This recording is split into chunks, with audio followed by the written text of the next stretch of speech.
Okay, let's just recap on this week's topic on ratio. So ratio is when we compare the size of two different quantities. Okay, so I have two different quantities and I want to compare the sizes of those things. It can be two, it can be more, but we will start with two just to get a better idea of it. So I'm doing a question from your textbook, page 216, okay, and it's question 10. So students in a primary school voted for whether they wanted a blue school uniform or red school uniform. So those are the two different quantities and I want to compare them, blue and red. Okay, now it says that the result was a ratio of 12:5 in favor of blue. In favor of blue means blue had the higher number count. So 12:5. So let's just talk a bit about this ratio. 12:5 doesn't necessarily mean 12 students voted for blue and 5 students voted for red. It can be, but it can also be a simplified ratio from the original number of people who voted for each uniform. So this is a simplified ratio number. Usually ratio, we write it in simplified form.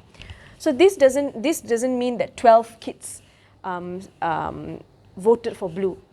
It can be simplified maybe from 100, 200 or 300 students, simplified to 12.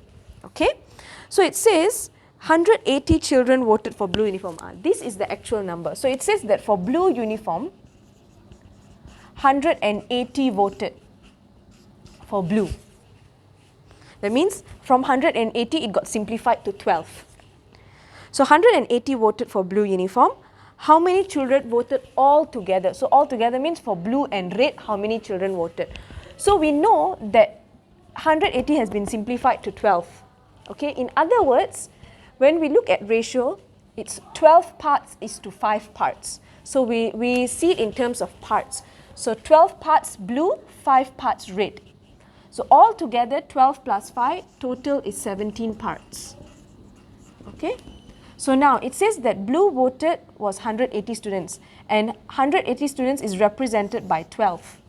So that means 12 parts is equals to 180. If 12 parts is equals to 180, one part will equal to 180 divided by 12. This is to know one part. Why we want to know one part? Because altogether 17 parts.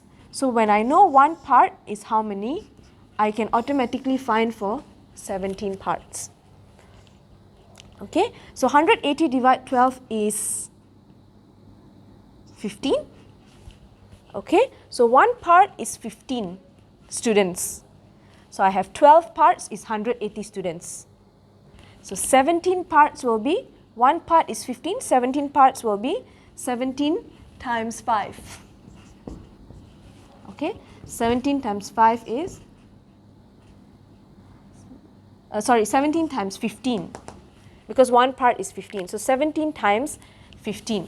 And if you do the math, okay, you will be able to get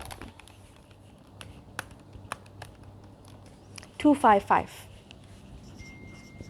That means all together for the 17 parts of students, it is equal to 255 students. So all together 255 students voted for blue or red. So basically when we look at ratio, right, we write ratio in parts.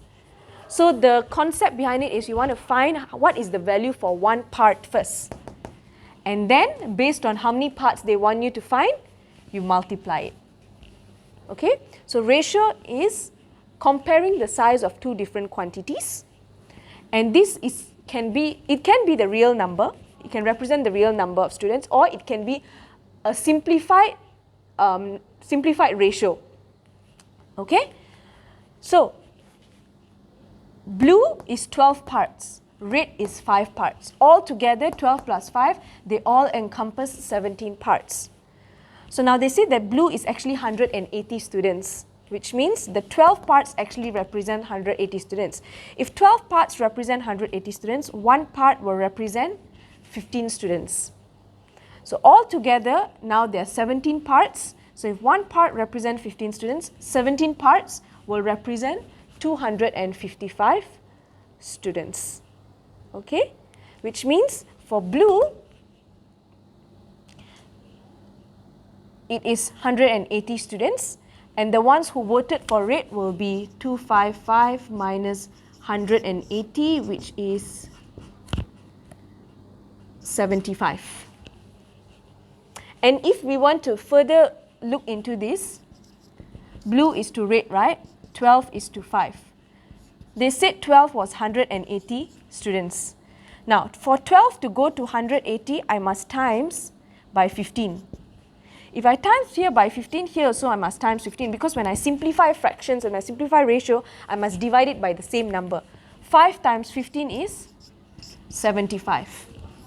And it's true, there are 75 students who voted for red. So this is how we look at ratio. We look at it in parts, keeping in mind that it can be a simplified ratio. We find the value of one part, and then accordingly, we calculate for however many parts they want you to calculate for. Thank you.